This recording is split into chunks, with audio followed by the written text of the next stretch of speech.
Soyez les bienvenus à cette séance sur l'avenir de l'agriculture, des technologies nouvelles pour transformer l'agriculture paysanne.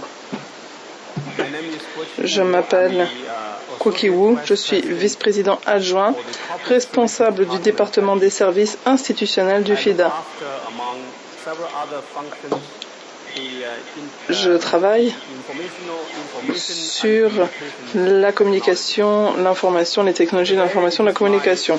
Et aujourd'hui, j'ai l'honneur et le plaisir d'être modérateur de cette séance. Alors, nous approchons de la fin du Conseil des gouverneurs, mais j'espère tout de même que cette séance sera particulièrement interactive et qu'il y aura un échange intéressant au sujet de cette question d'importance majeure, transformer l'agriculture paysanne grâce aux nouvelles technologies. Et je suis convaincu que cette question s'insère bien au thème de la 42e session du Conseil des gouverneurs, l'innovation et l'entrepreneuriat en milieu rural.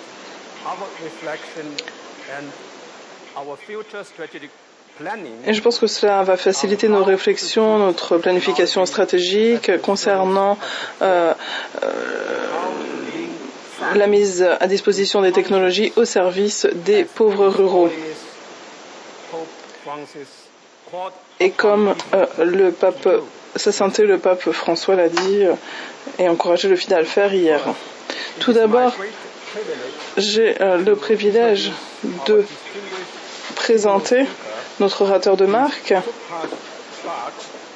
Subhash Chandra Garg, secrétaire département des affaires économiques au ministère des Finances de l'Inde.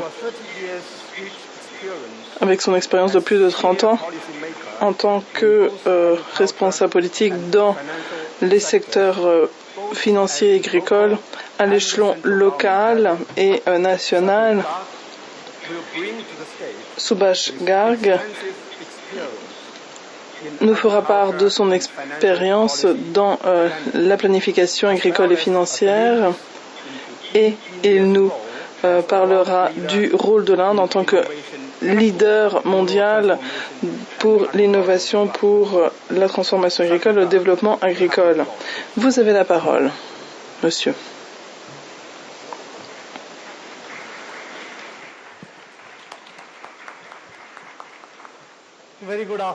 Bonjour. Parler de l'avenir de l'agriculture à la fin de cette session. Les délégués doivent être assez fatigués. C'est un peu difficile, mais néanmoins, je suis ravie d'être ici. Et quand on parle de l'avenir de l'agriculture, je pense qu'il est essentiel de connaître l'histoire de l'agriculture, comment les transformations ont eu lieu au cours des dernières années. Comme nous le savons, l'agriculture est apparue il y a 11 000 ans environ, quand les agriculteurs ont commencé à exploiter les agricultures sauvages et ensuite l'innovation a commencé. L'agriculture a permis la création de la civilisation des sociétés et ensuite par de la naissance des nations, des États, etc. Donc l'agriculture a joué un rôle clé à l'échelle mondiale. L'agriculture était la première source de revenus pendant de nombreux siècles. L'agriculture finançait les États, finançait les armées. Donc l'agriculture a joué un rôle essentiel. Concernant le développement agricole, il y avait 2 facteurs de production, la terre et la main-d'œuvre, qui étaient utilisés pour produire les biens et services agricoles et les produits. Ensuite, on a inséré plus de capital, ce qui a permis la mécanisation, l'irrigation et d'autres choses encore. ce qui a permis une accumulation du capital dans l'agriculture, et ensuite l'introduction de l'entrepreneuriat et de nouvelles technologies. Cela a influencé l'agriculture au sens large. À ses débuts, l'agriculture était une agriculture locale. On produisait pour soi-même et pour sa région, pas pour le marché mondial, mais avec l'expansion du capital et des technologies, du transport, le marché agricole également s'est étendu. Et aujourd'hui, on voit que la plupart des produits agricoles sont disponibles sur les marchés à toute saison. Il n'y a plus de produits saisonniers. Par exemple, concernant le raisin, eh bien, on peut trouver du raisin toute l'année parce que les saisons s'enchaînent en Europe, en Chine, en Inde, en Égypte, etc. Donc, l'agriculture permet à tous d'avoir accès à une large gamme de produits. Il ne s'agit plus d'une agriculture locale. Il y a 4 domaines essentiels pour le développement agricole. D'après moi, l'ère pré-industrielle, la révolution pré-industrielle, il y a 200 ans, reposait sur la main-d'œuvre rurale. Donc il s'agissait d'une économie très locale, il y avait beaucoup de transport et donc la production était locale. Ça a eu des conséquences. Ensuite, à l'ère industrielle, une fois qu'on a eu accès à la mécanisation, aux nouvelles technologies, on a assisté à une expansion de la production agricole. Et ensuite, entre la révolution industrielle et la révolution agricole, dans les années 60 et 70, eh bien, l'agriculture a utilisé de nombreuses technologies, engrais, intrants, etc., technologies qui ont permis d'augmenter la production. Et c'est là qu'on a commencé à produire pour le monde. Et donc les marchés se sont étendus. Et ensuite, il y a la deuxième phase du développement agricole.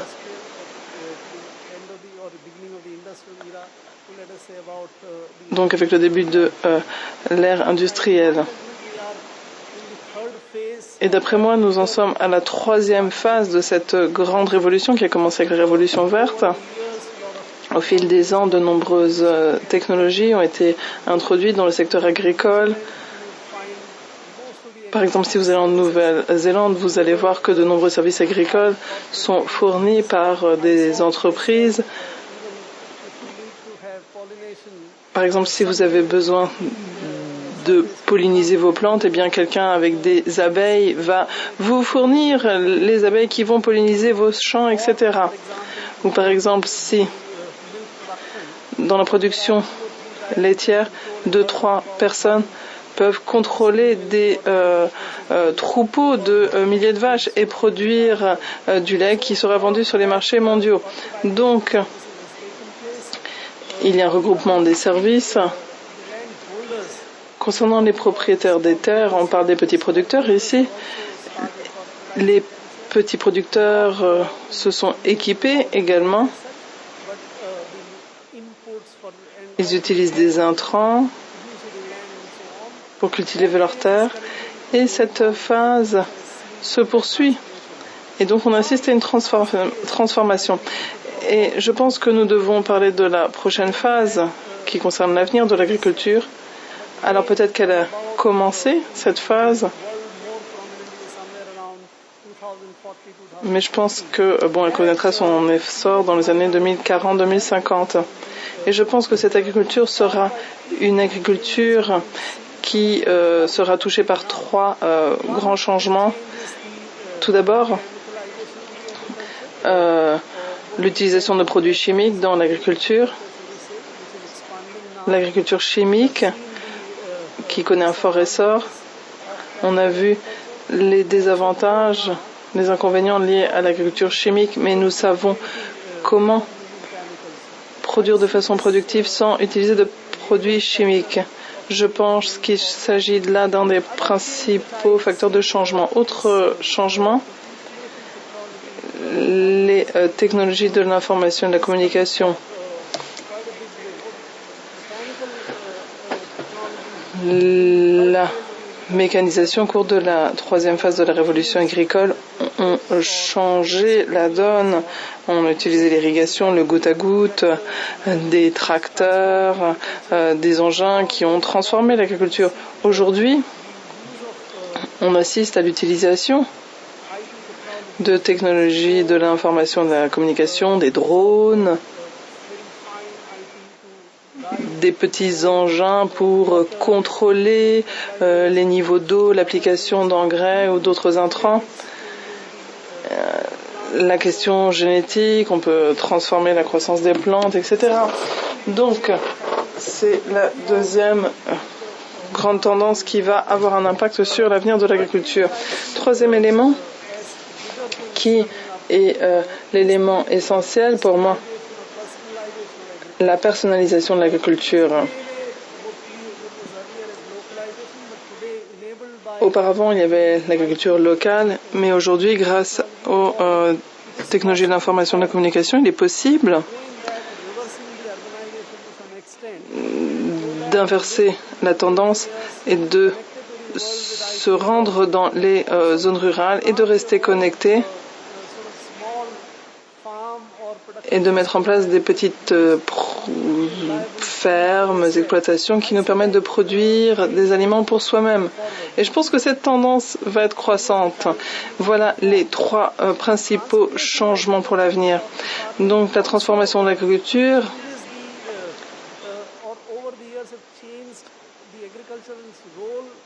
change le rôle également joué par l'agriculture en termes de PIB, en termes de recettes, de revenus tirés par les agriculteurs.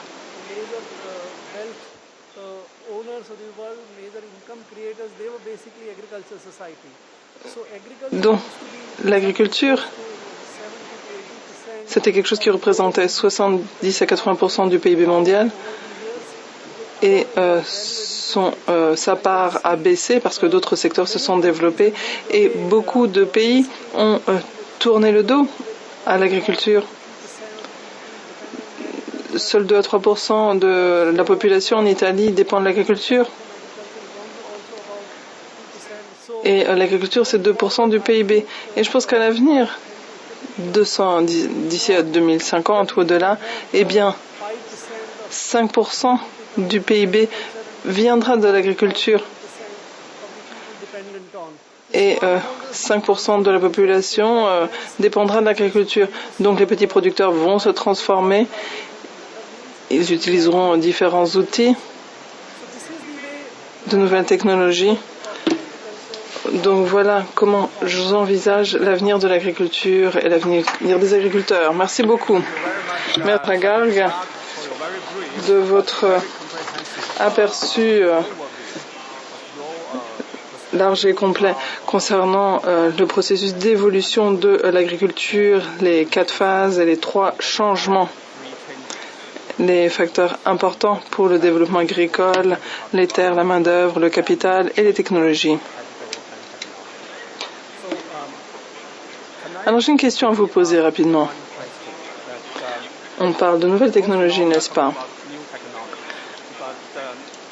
Les nouvelles technologies ne sont pas nécessairement accessibles aux producteurs et notamment aux petits producteurs. Qu'est-ce que le gouvernement de l'Inde a fait ou fera pour faire en sorte que les nouvelles technologies soient accessibles pour les petits producteurs? Je pense que la marche à suivre, c'est que les petits producteurs s'organisent en groupes de producteurs. Ils peuvent se regrouper, créer des entreprises pour s'occuper des services agricoles, l'achat d'intrants, etc. Donc les petits producteurs peuvent s'organiser pour obtenir les services agricoles dont ils ont besoin. Je pense que c'est vraiment la marche à suivre. En Inde, on cherche à appuyer cela. On a mis en place un système Donc les coopératives, les petites entreprises peuvent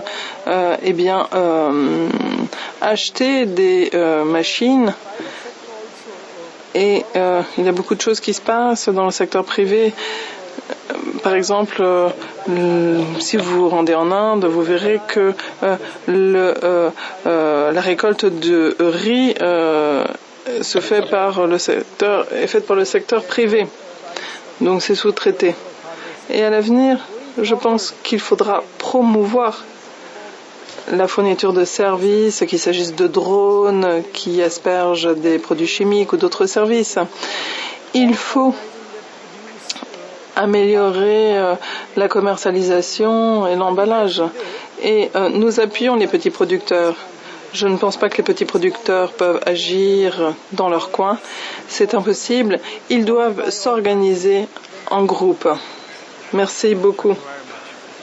Vous avez souligné l'importance pour le gouvernement de mettre en place cet environnement politique favorable pour impliquer le secteur privé et utiliser les nouvelles technologies qui seraient bénéfiques aux petits producteurs. Merci beaucoup. Très bien. Excellence. Je voudrais inviter nos 5 très jeunes mais brillants intervenants à me rejoindre à l'estrade.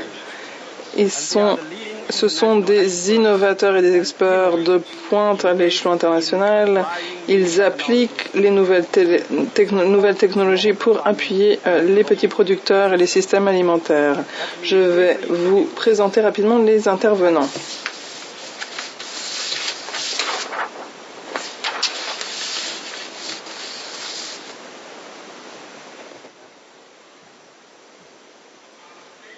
Alors maintenant, à l'estrade, nous avons M. Quan Lê, fondateur et directeur exécutif en chef de Binkabi. Il nous vient du Royaume-Uni. Binkabi a utilisé la technologie du blockchain pour résoudre la question de la confiance dans les échanges en Afrique et en Asie, afin d'assurer une distribution des bénéfices entre les agriculteurs et les acteurs du marché. Ensuite, nous avons Nicole Nguyen, responsable de la région Asie-Pacifique chez Infinity Blockchain Ventures, Thaïlande. Il s'agit d'une initiative régionale qui établit un pont entre les principaux acteurs dans les écosystèmes de la blockchain en Asie. Ensuite, nous avons Madame Ingabire Muzagi Mami, directrice générale de Caris Unmanned Aerial Solutions du Rwanda.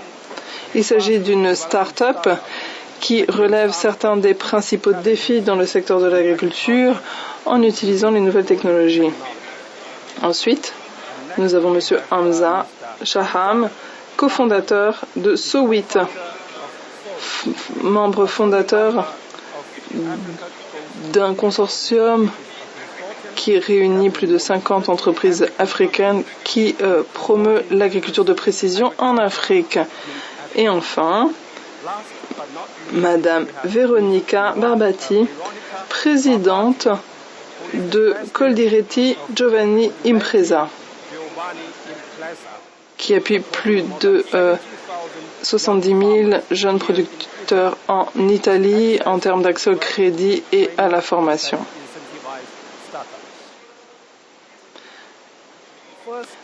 Alors pour commencer, je vais vous demander, à Hamza de partager avec nous sa première expérience en termes d'utilisation des drones pour appuyer les producteurs en Afrique. Vous avez la parole, Hamza.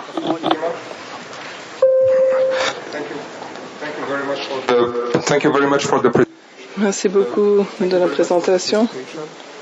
Alors pour nous, les technologies sont seulement un outil. L'idée, c'est de les rendre disponibles auprès des petits producteurs. Alors, je vais vous parler du contexte avant d'expliquer ce que l'on fait chez Sowit. Sowit est une entreprise qui utilise les images pour les agriculteurs. afin d'établir quelle est la meilleure période de récolte pour comprendre s'il y a une carence en azote ou pouvoir voir s'il y a une maladie qui touche les champs de canne à sucre. Donc, ce travail technologique est au cœur de 3 mots. L'agriculture, la technologie et troisième mot, l'Afrique. Nous travaillons exclusivement sur le développement de ces solutions pour le continent africain. Et c'est pourquoi nous avons développé, nous participons à un consortium de 28 entreprises appuyées par la Commission européenne et par la CTA, un centre qui appuie l'innovation technologique dans 4 pays ACP. Alors, concernant le contexte, pourquoi nous mettons l'accent sur l'Afrique et pourquoi une agriculture de précision et des technologies, agriculture de précision pour relever le défi de la durabilité du rendement. Tout d'abord, la question du marché. Nous savons que nous devons accroître la production alimentaire pour répondre à la demande. Et nous savons que la terre a des terres et des marges pour améliorer la productivité. Au Maroc, l'un des principaux pays dans lesquels on travaille, nous parlons aux agriculteurs qui luttent très dur pour améliorer leur rendement de blé. Et en France, on produit 7 à 8 tonnes par hectare, alors qu'au Maroc, on en produit 1 tonne par hectare. Donc, en Saouit, on cherche à combler les lacunes en termes d'information. Alors, nous sommes présents en France et au Maroc. En France, on reçoit des informations tous les jours. Quelle maladie arrive dans la région? Quelle est la meilleure période pour récolter? Quel type d'engrais utiliser? Donc, toutes ces informations qui sont disponibles et qui permettent aux agriculteurs d'avoir de bons rendements et de s'assurer une bonne marge. Et ces informations ne sont pas suffisamment présentes dans les pays dans lesquels nous sommes présents en Afrique. Donc il y a des lacunes en termes d'informations et nous travaillons là-dessus pour fournir les bonnes informations. Et pour ce faire, eh bien, nous formons de nombreux opérateurs en Afrique afin qu'ils puissent non seulement collecter leurs propres informations, mais également pour qu'ils puissent les analyser. En effet, ces technologies vont de l'imagerie aux données, et bien tout cela a besoin d'être calibré. En effet, il ne faut pas seulement, il faut prendre en considération l'environnement dans lequel s'insère l'agriculteur, la terre, etc., mais également quels sont ses besoins. Donc, nous utilisons des cartes, des informations, et nous cherchons à déterminer quelle est la valeur ajoutée, quel est le potentiel. Donc, nous avons des idées, nous les testons sur le terrain, nous mesurons, et tout cela alimente ce cycle afin de pouvoir trouver des solutions qui répondent aux besoins véritables des agriculteurs. Donc, je vais m'arrêter sur 2 aspects qui constituent des contraintes. Les réglementations. En Afrique, donc nous sommes en Afrique et nous travaillons. Et si nous n'avons pas des réglementations favorables concernant l'utilisation de données, etc., afin de dégager des bénéfices pour les agriculteurs, eh bien, cela nous empêche de dégager des bénéfices pour les agriculteurs. Parce que si on a besoin d'informations et qu'on ne peut pas le faire à cause de la réglementation, eh bien, il faut attendre 1 an. Et pendant ce temps-là, on perd du temps et cela coûte de l'argent. Deuxième point, la recherche. La recherche est essentielle. En tant qu'entreprise, nous faisons en sorte que la recherche devienne disponible. Nous travaillons avec des instituts de recherche qui sont des référents pour la canne à sucre, le blé et d'autres cultures. Et on cherche à comprendre comment utiliser les fruits de leur recherche sur le terrain. Par exemple, pour évaluer les rendements des mangues, comment tout cela peut être utilisé par les agriculteurs afin qu'ils aient les bonnes informations au bon moment, afin qu'ils puissent au mieux anticiper leurs besoins en termes de manœuvre ou d'engins. Voilà notre travail. Donc, fournir des informations aux agriculteurs, nous avons besoin d'une meilleure réglementation et nous avons également besoin d'échanger davantage avec la recherche. Donc, nous devons répondre aux besoins des petits producteurs quand il est possible d'adopter et de passer à l'échelle supérieure. Merci beaucoup Hamza d'avoir partagé avec nous votre expérience.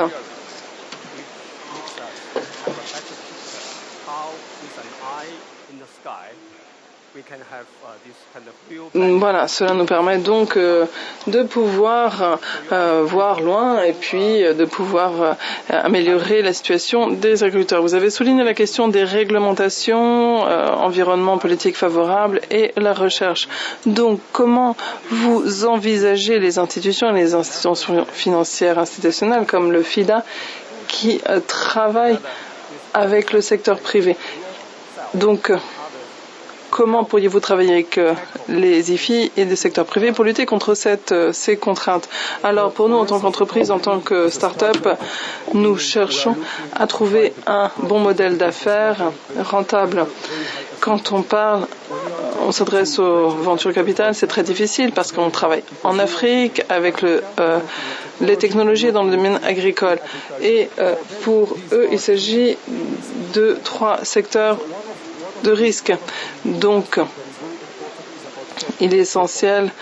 J'étais ravie ce matin de voir l'initiative ABC. Beaucoup de start-up tireront parti de ces initiatives parce qu'il faut se concentrer sur le développement si on souhaite que les start-up changent la donne.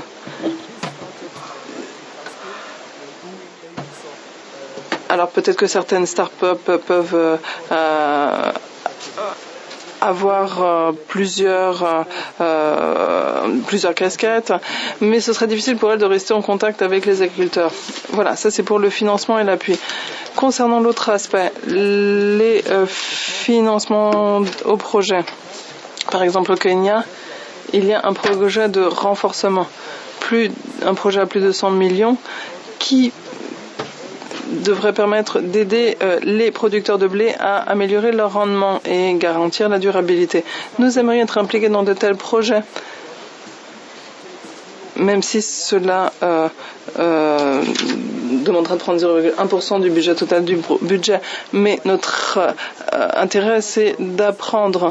Donc nous devons tester les solutions pour avoir un retour d'information mesurable et pouvoir faire des avancées, pour pouvoir s'assurer de répondre aux besoins des agriculteurs. Pouvoir participer à ces projets, il s'agirait là d'une opportunité incroyable pour une start-up comme la nôtre. Pour vous donner un exemple, quand nous avons commencé à travailler sur les céréales au Maroc, nous avons dû mettre en place notre propre plateforme d'expérimentation et ce travail est très dur à réaliser parce que nous avons des ressources limitées et si nous nous dispersons, eh bien, nous ne pourrons pas répondre aux besoins des agriculteurs. Merci beaucoup, Hamza. Votre leçon sera certainement apprise par le FIDA. Il faut prendre en compte tout ce que vous avez dit lorsque nous explorons les possibilités de travailler aux côtés des agriculteurs de façon à mieux être au service des petits exploitants. Merci. Alors, nous allons maintenant enchaîner et passer à un autre praticien, novateur, toujours en Afrique. Inga Biré, est-ce que vous pourriez nous parler de votre expérience au Rwanda? Oui, merci. Je suis absolument ravie d'être des vôtres pour parler de mon expérience. Alors, je suis directrice générale de Caris Unmanned Aerial Solutions, notre société basée au Rwanda. Nous utilisons les drones et nous offrons aux agriculteurs des conseils pour leur permettre d'améliorer leurs pratiques agronomiques. Je voudrais dire que la numérisation a beaucoup aidé. Cela nous permet d'atteindre les ODD. Même pour ce qui est des petites exploitations. Donc, que faisons-nous? Nous travaillons avec les agriculteurs en recourant à des drones. Vous savez qu'il y a des senseurs à distance qui nous permettent de recueillir des données, des informations, et vous pouvez alors disposer d'informations que vous pourrez exploiter, parce que toutes les conduites, les comportements des agriculteurs se fondent sur ces informations. C'est très important donc de recourir à ces drones, à cette technologie des drones, parce que cela permet d'avoir des informations sur la cartographie des cultures, par exemple, ou encore des classifications des exploitants et des exploitations. Les agriculteurs savent où en sont leurs cultures, si elles manquent d'eau, si elles manquent de fer ou d'engrais azotés, et cela permet aux agriculteurs de bien gérer leur exploitation. J'ajoute que nous fournissons des cartes pour des systèmes d'irrigation. Vous pouvez ainsi mieux connaître votre exploitation et vous pourrez prendre les bonnes décisions très rapidement. Et puis, il est important d'anticiper sur l'arrivée, par exemple, des maladies avant de devoir pulvériser de nombreux hectares de produits avec des produits chimiques. Donc, vous avez, grâce au drone, la possibilité de collecter des informations en temps réel, suffisamment à l'avance, et d'intervenir au moment voulu. Nous avons constaté, à mon poste de directrice générale, nous avons constaté qu'il y a beaucoup de jeunes qui sont intéressés par ce secteur. Et c'est une opportunité que cela représente pour nous. Et je dois dire que les jeunes peuvent trouver des emplois. Et c'est très utile d'avoir des jeunes dans l'agriculture, parce que cela nous permettra de relever tant de défis qui confrontent l'Afrique. Il y a énormément de jeunes qui pensent que l'agriculture, c'est pour les anciens, les personnes âgées, tandis que maintenant, avec ces nouvelles technologies, c'est plus intéressant et on peut offrir des solutions pour résoudre les vrais problèmes qui se posent sur le terrain. Et puis, lorsqu'il y a une leadership forte, eh bien, nous pouvons vraiment dynamiser le secteur. Il y a de plus en plus de sociétés qui ont recours à cette solution. Nous pouvons intervenir rapidement et nous allons bientôt commencer avec CTA un travail de recherche qui portera sur les coûts. Parce que ce qui est important, c'est la rentabilité de cette nouvelle technique. Et à la fin de l'année, nous espérons obtenir des données chiffrées. Je dois dire que nous travaillons également avec des sociétés privées et nous offrons beaucoup d'informations fondées sur les besoins des agriculteurs, donc au niveau local. Ce n'est pas pour n'importe qui, évidemment, dans le monde, mais si vous êtes intéressé par telle ou telle chose, eh bien, vous pouvez prendre des décisions en connaissance de cause. Eh bien, merci Gabiré de nous avoir parlé de votre expérience. En fait, vous avez déjà répondu à la question que j'allais vous poser, qui concernait la rentabilité de cette technique. Et ce qui est intéressant de savoir, c'est de connaître les opportunités d'emploi de jeunes en milieu rural. Et surtout des jeunes femmes qui habitent dans les campagnes. Parce que vous ne savez peut-être pas, mais il y a 4 thèmes récurrents au FIDA. L'un, c'est la parité, et l'autre, ce sont les jeunes. Donc, grâce à votre expérience, nous constatons que le soutien accordé par le FIDA est en mesure d'aider les pays en développement à multiplier leurs opportunités d'emploi, de faire en sorte également que les jeunes restent sur l'exploitation et renforcent leurs moyens d'existence. Et vous avez là montré un excellent exemple. Merci. Merci à nouveau, Ingabire. Alors maintenant, nous allons nous tourner vers un autre type de technologie, c'est le blockchain. Je vais donc donner la parole à Juan, qui va nous parler de son expérience en Asie et en Afrique. Merci. Je m'appelle Guan Lei. On m'a assigné comme provenant du Royaume-Uni, mais en fait, mon pays natal, c'est le Vietnam. Et j'avais un master en finance avant de me lancer dans l'agriculture il y a 7 ans, en montrant que les savoirs du Vietnam peuvent être conjugués avec la technologie des drones pour améliorer la production rizicole et la production d'autres cultures de base au Ghana, au Nigeria et dans d'autres pays également de l'Afrique de l'Ouest. Alors, la technologie des drones permet d'accroître la production, les rendements. Vous avez des rendements supérieurs à la normale. La technologie du blockchain, dans le cadre de ma société, Binkabi, que j'ai fondée il y a 2 ans, porte sur la chaîne d'approvisionnement. Donc, à la sortie de l'exploitation, vous avez une production accrue, mais très souvent, on s'aperçoit qu'au Vietnam, d'où je viens, avant, on avait une production très faible. Et donc, les revenus étaient faibles aussi.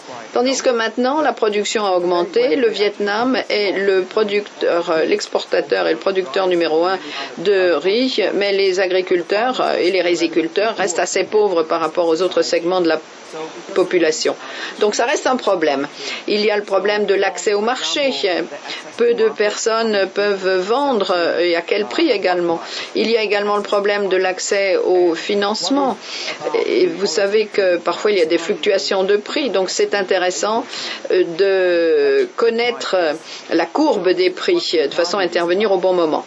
Donc notre société est une plateforme pour l'échange et la vente de produits en utilisant la technologie de la blockchain. Nous parlons de produits, mais essentiellement de produits agricoles. Alors, je voudrais savoir combien d'entre vous connaissent le blockchain. Vous avez entendu parler de cette technique? Bien, je vois qu'il y en a pas mal de personnes. Qui a entendu parler de Bitcoin? Un peu plus. Je crois que vous connaissez plus le Bitcoin que la blockchain. Alors, Bitcoin, c'est une application de blockchain. Si je devais expliquer ce qu'est le blockchain en quelques mots, c'est une base de données, tout simplement. C'est très simple.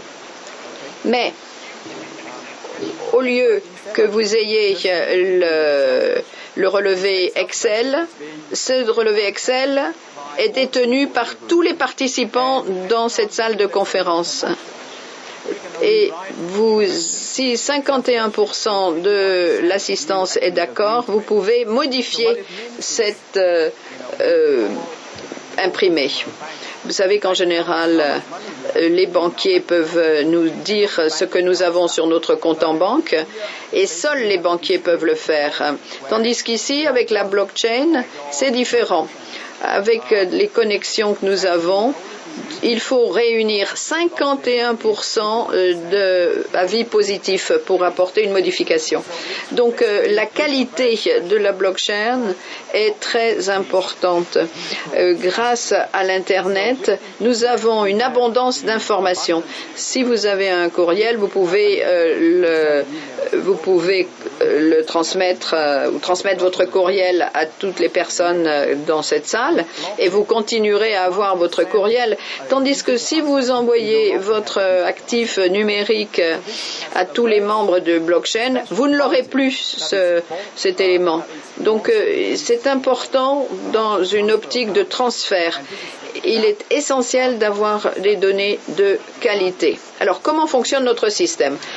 Au départ, nous avions une plateforme et nous avions donc une sorte de marché d'échange où il y avait des acheteurs et des vendeurs pour le même produit. Monsieur Wu a parlé de la confiance. Dans la chaîne d'approvisionnement, les agriculteurs et les consommateurs ne sont pas les seuls intervenants. Il y a les intermédiaires.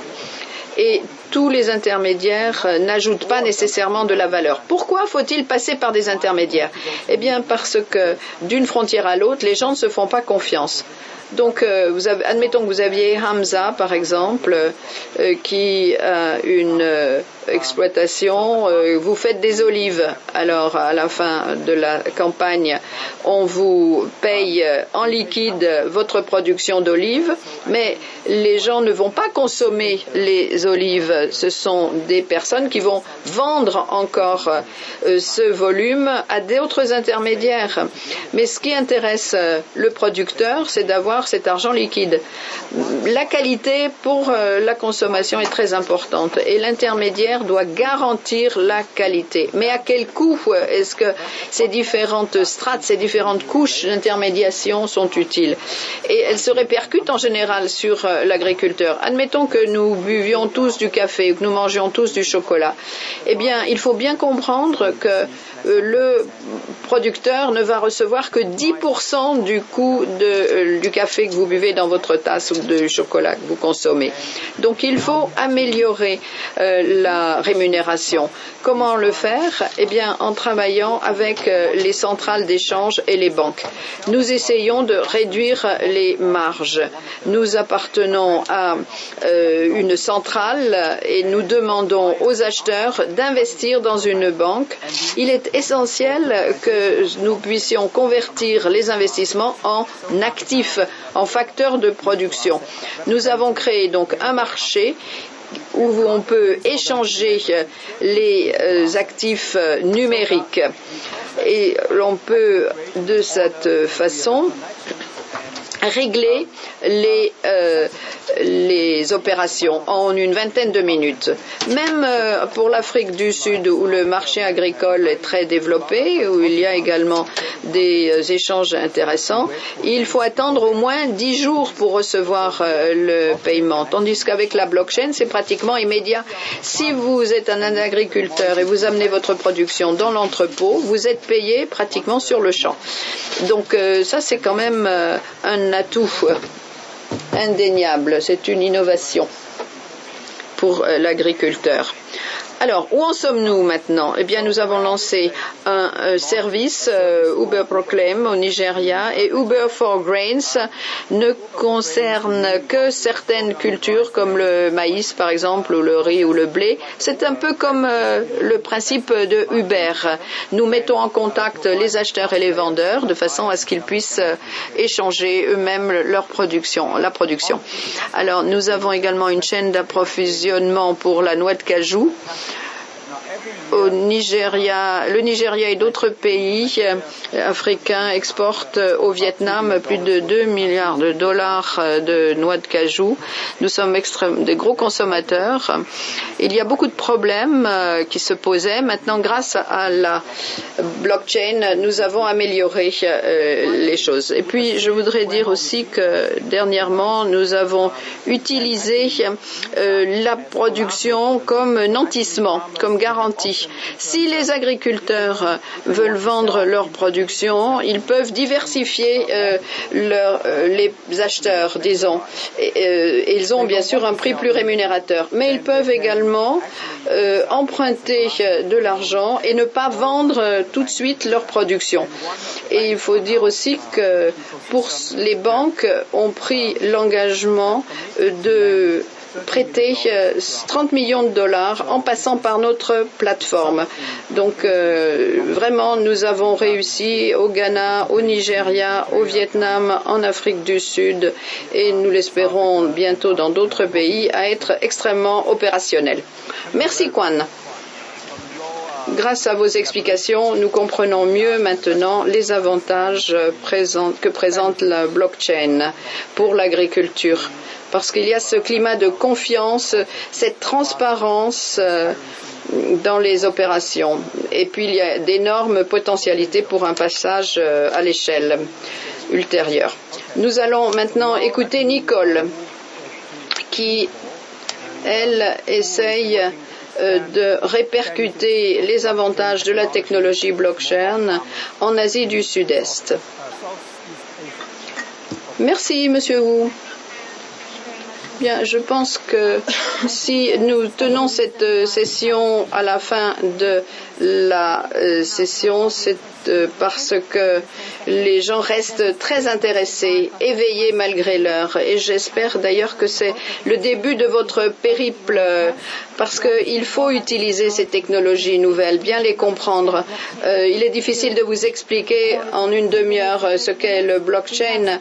Nous avons passé plus de 2 ans à éduquer les agriculteurs, à leur faire comprendre ce qu'est cette technologie. Et j'espère que lorsque vous quitterez cette salle, eh bien, vous vous intéresserez à cette nouvelle technologie qui aura certainement un impact à l'avenir sur vos activités. Vous n'êtes pas obligé de l'adopter tout de suite. De toute façon, c'est une technologie qui n'a que 10 ans seulement. Elle peut encore être améliorée et elle devrait inspirer d'autres personnes pour l'utiliser, pour qu'on puisse l'utiliser. Je crois que mon préintervenant a expliqué très bien ce que c'était que cette technologie. Si vous voulez vous rappeler d'un seul mot à propos de la blockchain, c'est le mot données. Pensez au modèle. Nous ne parlons pas de partage de l'information ou de bénéfices à réaliser. Imaginez que des millions de personnes utilisent les données. Eh bien, cela permet de multiplier les avantages présentés par cette plateforme. Je crois que l'on a beaucoup parlé d'actifs, on a beaucoup parlé de la plateforme, de l'échange de données. C'est très important de montrer que vos données sont fiables. Cela vous permettra de dégager des bénéfices. Et nous avons donc une plateforme qui s'appelle Puche. Nous avons eu également une plateforme qui a été opérationnelle uniquement sur une base de pilote. C'est le premier projet pilote que nous avons lancé il y a 1 an à peu près. Il a fallu former les agriculteurs pour qu'ils comprennent la différence entre les deux systèmes. Et puis, ce qui était important, c'est de savoir pourquoi ils devaient recourir à cette technologie au lieu d'utiliser les plateformes traditionnelles. Ce matin, je crois que le représentant de l'Angola a parlé de technologie et des adaptations. Il est inutile de savoir ce qui se cache derrière la technologie. Ce qui est important de savoir, c'est qu'il y a une bonne interface, qu'il y a une bonne convivialité, une facilité d'accès. C'est ainsi que nous avons pu convaincre les agriculteurs. Il est inutile de parler de la technicité de la blockchain. Ce qui est important, ce sont ses applications à une masse de données. Vous pouvez utiliser vos applications avec un code d'accès et c'est vraiment très utile parce que ces données peuvent être partagées entre tous les intervenants. Imaginez que vous aviez un agriculteur, un transporteur, un détaillant et un utilisateur ou un consommateur. Eh bien, vous avez ces 4 intervenants sur la même plateforme. Lorsque l'agriculteur peut insérer ses données sur le blockchain, toutes les autres parties sont au courant et vous ne pouvez pas changer les données. Ces données sont ensuite communiquées aux utilisateurs. Donc tout le monde peut voir les données, mais personne ne peut les modifier. Par ailleurs, on peut avoir une grande transparence pour ce qui est de la provenance. La mangue ou le fruit exotique respecte donc tous les processus de production qui ont fait déjà leurs preuves. Donc cela vous explique tous les avantages de la traçabilité présentés par la blockchain. Et puis j'irai même plus loin. Il n'y a pas que l'agriculteur qui peut insérer ces données.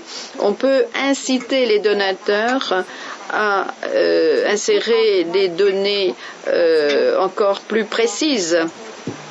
Et puis il y a un point qui est encore plus important d'après moi, c'est que l'on peut avoir toutes ces données sur une plateforme étatique. Donc on aura également une utilisation à rebours. On saura par exemple quelles sont les utilisations des produits. Donc le producteur, le transporteur, le détaillant sauront exactement ce que le consommateur veut, ce qu'il fait du produit, et on pourra ainsi améliorer la production et la rendre plus efficace. Je dois dire que ce projet nous a beaucoup intéressés, nous avons beaucoup d'ambition et nous pensons qu'il y a des marchés prometteurs pour les différents produits. Nous pensons qu'il y a au Vietnam une sorte de marché très porteur, c'est un vrai boom pour cette application et nous pensons qu'il y a sans doute d'autres marchés à saisir, des marchés en Asie mais également ailleurs. Voilà donc ce que je voulais dire à propos de notre expérience auprès des petits exploitants. Et puis, nous voulons passer au niveau supérieur parce que nous voulons nouer des alliances avec Google, avec le FIDA également, parce que la technologie peut être utilisé par l'agriculteur. Il peut entrer les données sans passer par les intermédiaires et par les tierces parties.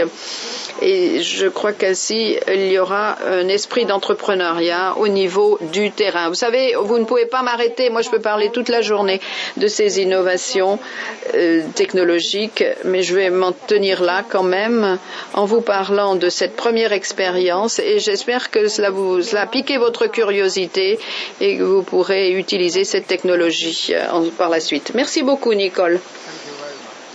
À la lumière de votre expérience dans les pays asiatiques, je pense que vous pouvez constater qu'à partir de données intelligentes fournies par la technologie du blockchain, les agriculteurs peuvent vraiment prendre des décisions en connaissance de cause et les gouvernements de leur côté peuvent élaborer des politiques intelligentes également qui vont aider l'agriculteur à avoir accès au crédit, au marché aussi. Donc un grand merci. Jusqu'à présent, les 4 membres du panel nous ont transmis un message très clair, à savoir que les nouvelles technologies ont certainement des potentialités à offrir aux agriculteurs. Mais il y a également un point tout aussi important. Il faut être à l'écoute des agriculteurs, des petits exploitants, savoir quels sont leurs besoins, leurs nécessités. Et je pense que Veronica Barbati, qui est présidente de Coldiretti Giovanni Impresa, va nous indiquer quelle a été son expérience, puisqu'elle est allée à l'écoute des jeunes agriculteurs pour mieux être en mesure de leur répondre. Véronica. Merci, monsieur Vous. Vous m'entendez? Donc, un grand merci. Je suis entièrement d'accord avec ce que vous avez dit il y a quelques instants. Selon nous, l'innovation est utile. Et pour qu'elle soit utile, il faut qu'elle se fonde sur les besoins réels des agriculteurs. D'après nous, l'innovation ne se résume pas aux nouvelles technologies, aux nouvelles applications. On peut parler d'innovation quand on a une nouvelle idée, une nouvelle approche à une action que nous réalisons au quotidien. Donc, notre association Coldiretti a adopté une démarche fondée sur les besoins réels des agriculteurs. Je parle des agriculteurs, mais également des communautés rurales, parce que les jeunes agriculteurs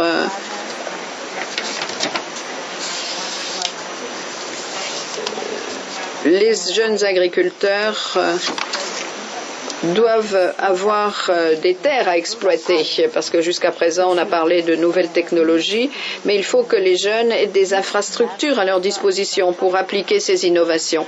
Dans notre organisation, nous sommes en train d'appliquer ces innovations, de les mettre en pratique pour l'agriculture de précision, pour également l'innovation numérique via une exploitation très importante d'un de nos membres qui a une sorte de pôle technologique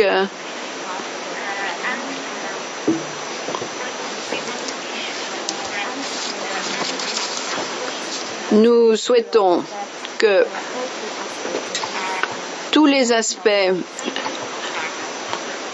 de cette technologie soient favorables aux agriculteurs. Il faut conserver les données précédentes, qu'elles restent la propriété des agriculteurs, parce que c'est encore un gros problème pour les agriculteurs et pour les professionnels de la filière. We are promoting this technology. Comme je l'ai dit, nous voulons promouvoir les technologies, nous voulons veiller à ce que les agriculteurs puissent les mettre en œuvre. Ceci étant, nous devons appliquer des innovations dans toute la filière.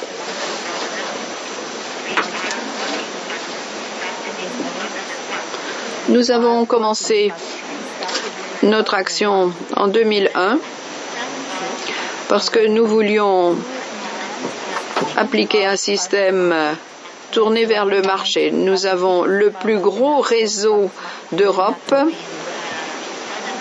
de recensement des marchés. Nous avons commencé, je le disais, en 2001 en Italie, avec un système qui permet aux agriculteurs de transformer les matières premières de façon à ce qu'ils puissent vendre directement leur production aux consommateurs en retirant une valeur ajoutée. Nous voulions également discuter avec toutes les parties dans cette filière. Nous avons conçu une nouvelle stratégie pour d'autres grosses exploitations. Et nous avons donc des contrats qui permettent de fixer un niveau plancher pour représenter les coûts de production, de façon à ce qu'il y ait quand même un prix rémunérateur. C'est une autre façon de considérer la filière, la chaîne de valeur agricole. Et nous avons décidé d'encourager les jeunes à s'intéresser à cela grâce à des cours de formation dans différents secteurs. Parfois, nous avions la possibilité d'intervenir en collaboration avec des universités ou dans d'autres cas, nous avons recouru à d'autres entités. Et nous avions beaucoup de personnes qui sont des sortes de vulgarisateurs qui s'occupent de la formation destinée aux agriculteurs. Ce sont souvent des agriculteurs eux-mêmes.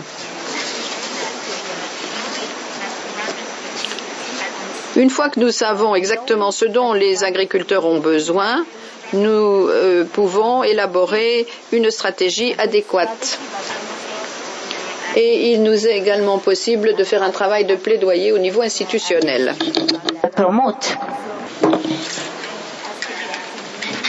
Et donc, nous pouvons promouvoir de nombreux instruments financiers, certains types de banques, certains types d'instruments qui permettent aux agriculteurs, grâce à des taux d'intérêt plus faibles, d'acheter des exploitations, des équipements, des machines, d'autres technologies nécessaires.